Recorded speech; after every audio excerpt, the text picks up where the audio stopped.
Understanding child development from synapses to society means recognizing that a child grows within a deep interconnected system. Development begins at the level of neural connection in the brain, but it does not stop there. It extends outward to include the body, relationship, family, environment, culture, and socio-economic condition.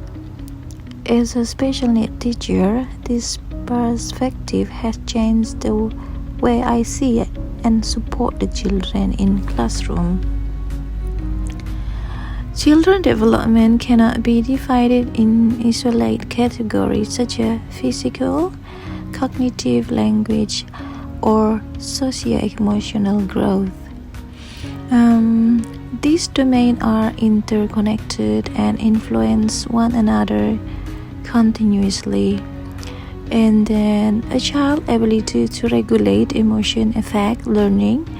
Language development influences social interaction.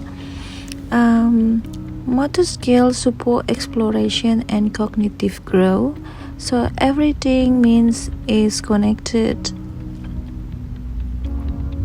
Aligned with the idea of Uriah Bronfenbrenner, who explained that children develop within layered environmental system, from family and school to broader culture, societal influences.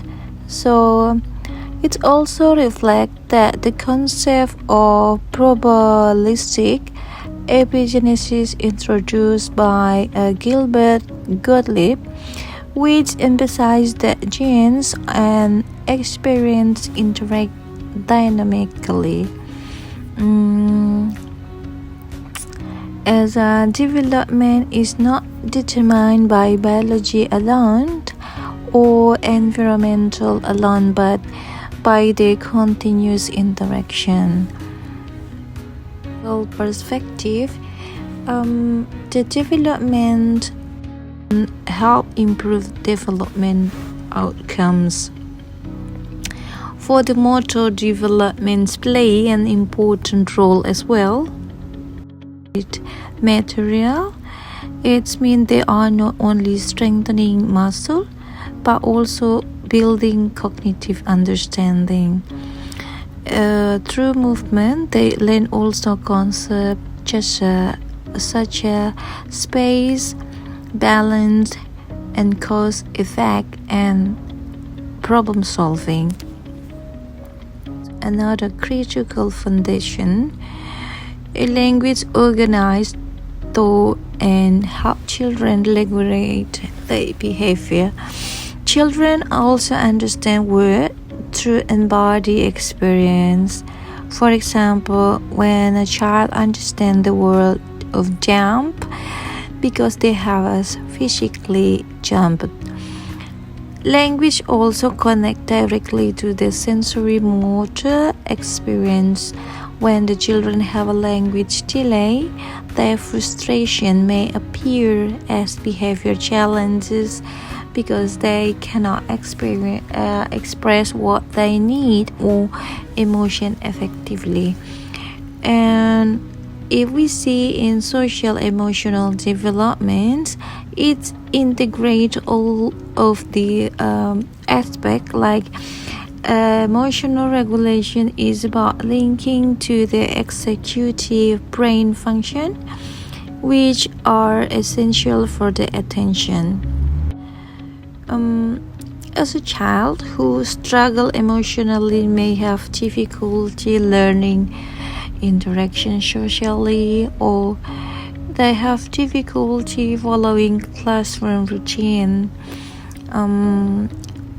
Social economic stress also in the family challenge and culture expectation also influence emotional development and the learning opportunity. So As a special need teacher, this holistic perspective guides my daily practice. When I encounter a child who shows aggressive behavior and also withdrawal,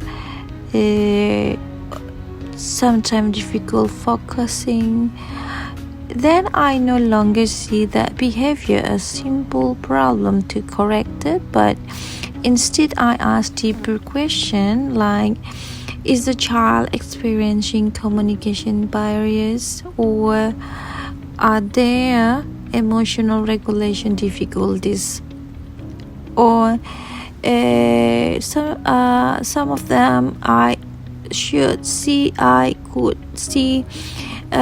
there's be stressor at home or at school. This is a learning environment support enough for them, like that. So I may say this approach allow for more comprehensive assessment beyond level of what I see as diagnosis that I have seen before in my experience. So it's encouraged the empathy and professional reflection rather than focusing only on deficit. So I look for the strength and the area of the potential growth.